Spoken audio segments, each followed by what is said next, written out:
भारत माता की, भारत माता की, भारत माता की। वंदे वंदे वंदे। मंच पर उपस्थित भारतीय जनता पार्टी के लोकप्रिय प्रत्याशी,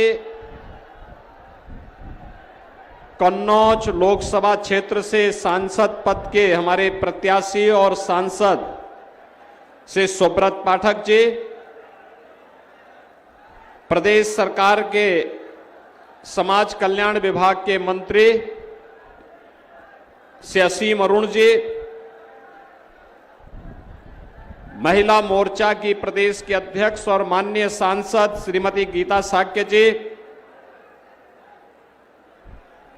हमारे माननीय विधायकगण श्री कैलाश राजपूत जी, श्रीमती अर्चना पांडे जी, श्रीमती पूनम संखवार जी, जिला पंचायत अध्यक्ष श्री लाखन सिंह राजपूत जी, कमल सिंह दोहरे जी, पूर्व मंत्री श्री लाखन सिंह राजपूत जी, पूर्व विधायकगण श्री अरविंद प्रताप सिंह जी, कमलेश दिवाकर जी, मंच पर उपस्थित भारतीय जनता पार्टी के हमारे सभी पदाधिकारीगण,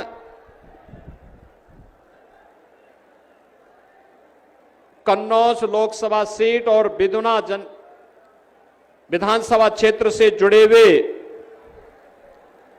सभी उपस्थित बहनों और भाइयों, आज मुझे एक बार फिर से दिबियापुर में आकर के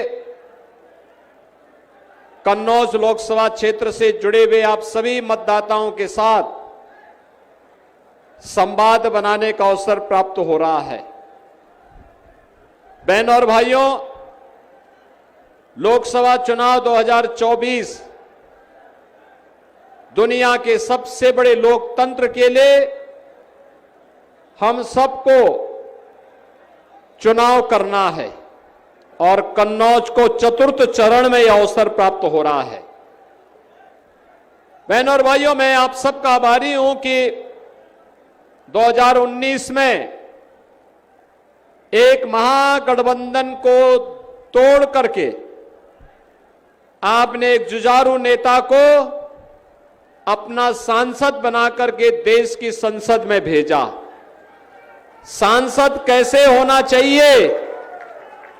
एक सांसद के रूप में संसद से लेकर के संसदीय क्षेत्र तक उनकी उपस्थिति आपके बीच में रही। और बहनों और भाइयों, ऐसे लोगों को जो सुख में दुख में सम और विषम परिस्थिति में आपके साथ रहे, वही सच्चा नेता है, जनता का वही सच्चा सेवक है। और श्री सुब्रत पाठक ने लगातार आपके बीच में रहकर के उपस्थिति का एक रिकॉर्ड बनाया है और इसीलिए आज हम सब एक बार फिर से भारतीय जनता पार्टी, निषाद पार्टी, अपना दल, राष्ट्रीय लोकदल, राजभर पार्टी, इन सब दलों ने मिलकर के समर्थन देकर के श्री सुब्रत पाठक को भारतीय जनता पार्टी ने अपना प्रत्याशी बनाकर के कन्नौज की जनता के लिए सेवा के साथ फिर से भेजा है। बहनों और भाइयों, दिबियापुर आने के पहले मैं फर्रुखाबाद में था, उससे पहले मैं महाकाल की धरती में था, मध्य प्रदेश से चुनाव प्रचार करके आया। बहनों और भाइयों, लोकसभा चुनाव के 2 चरण संपन्न हो चुके हैं। तीसरा चरण 7 मई को पूरा होने वाला है और पूरे देश के अंदर जो स्वर गूंज रहे हैं वह 2 ही प्रकार के हैं। जहां भी मैं गया, वेस्ट बंगाल में गया, महाराष्ट्र में गया, जम्मू कश्मीर में गया, उत्तराखंड में गया, राजस्थान में गया, बिहार में गया, मध्य प्रदेश में, छत्तीसगढ़ में, सब जगह की स्वर गूंज रहा है और वह स्वर है कि फिर एक बार फिर एक बार मोदी सरकार का। मैंने लोगों से पूछा, मोदी सरकार का स्वर क्यों गूंज रहा है, क्या कारण है? तो बहनों और भाइयों, जब मैंने उनसे इस बारे में पूछा कि मोदी सरकार का मतलब, उन्होंने कहा मोदी जी को हम तीसरा कार्यकाल इसलिए देना चाहते हैं क्योंकि मोदी जी ने, इसलिए हम मोदी जी का समर्थन कर रहे हैं, सम्मान भी दिलाया है, सुरक्षा भी दी है। बहनों और भाइयों, जो ये आज अयोध्या, नई अयोध्या दिखाई दे रही है, क्या कांग्रेस, सपा या बसपा इस प्रकार का कार्य कर पाती क्या? कांग्रेस के लोग तो क्या कहते थे राम वो यही नहीं। समाजवादी पार्टी के लोग कहते थे परिंदा भी पर नहीं मार सकता। और आज तो अयोध्या एक नई अयोध्या के रूप में 500 वर्षों के बाद मर्यादा पुरुषोत्तम प्रभु श्री राम ने अयोध्या में होली भी खेली और होली के साथ साथ अपना पावन जन्मदिन रामनवमी का भी भव्य आयोजन अयोध्या में हुआ। आपने रामनवमी के दिन देखा होगा कैसे भगवान राम का सूर्य तिलक हो रहा था। क्या दिव्यता थी, क्या भव्यता थी, पूरी दुनिया विभूत थी। क्या भारतीय जनता पार्टी के अलावा कोई और एक काम कर पाता क्या कांग्रेस, सपा के लोग कर पाते क्या बसपा के लोग कर पाते क्या? और बहनों और भाइयों, जो काम पिछले 10 वर्ष में मोदी जी ने करके दिखाया, देश के अंदर, दुनिया के अंदर देश का सम्मान बढ़ा, देश की सुरक्षा, सीमाएं सुरक्षित हुई हैं। अब कोई हमारी सीमा में घुसपैठ नहीं कर सकता। बहनों और भाइयों, आतंकी घटना भी नहीं होती है। नक्सलवाद और आतंकवाद को नियंत्रित कर दिया गया।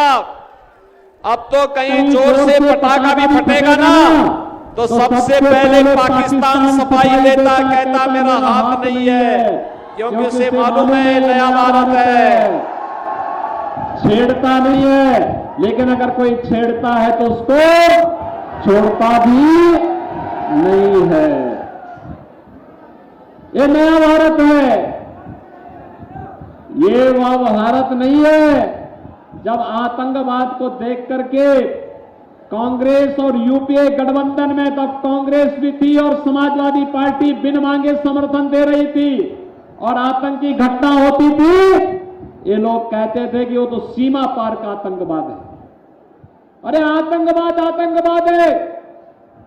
ऐसे भारतीय जनता पार्टी के समय हो रहा है, अगर किसी ने दुस्साहस किया तो उसके घर में घुस करके मारा जाता है, उसके सामने नतमस्तक नहीं हुआ जाता है।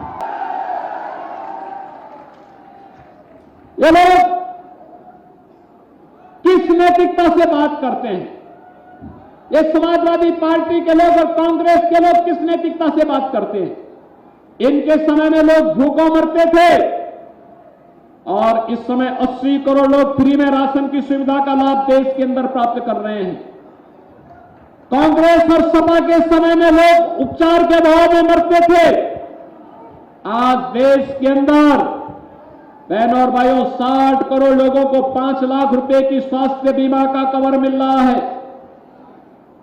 और उत्तर प्रदेश में तो हमने ऐसी व्यवस्था की है कि कोई व्यक्ति बीमार होता है, आयुष्मान का कार्ड नहीं है, तो बहनों और भाइयों, हम उसको लोग कहते हैं कि भाई विधायक का, सांसद का, जिला पंचायत अध्यक्ष का या किसी कार्यकर्ता का पत्र नहीं है तो भी वो स्वयं भी मेरे पास पत्र भेजता है, तो हम उसको उपचार का खर्चा अपनी ओर से भेजते हैं। मैं कहता हूं जाओ उपचार कराओ, निश्चिंत होकर उपचार करना, चिंता मत करना, उपचार कराओ, क्योंकि सरकार आपकी है, सरकार आपकी देखभाल करेगी, क्योंकि हमारा नागरिक है, यह हमारा दायित्व है उसके उपचार की जिम्मेदारी लेना।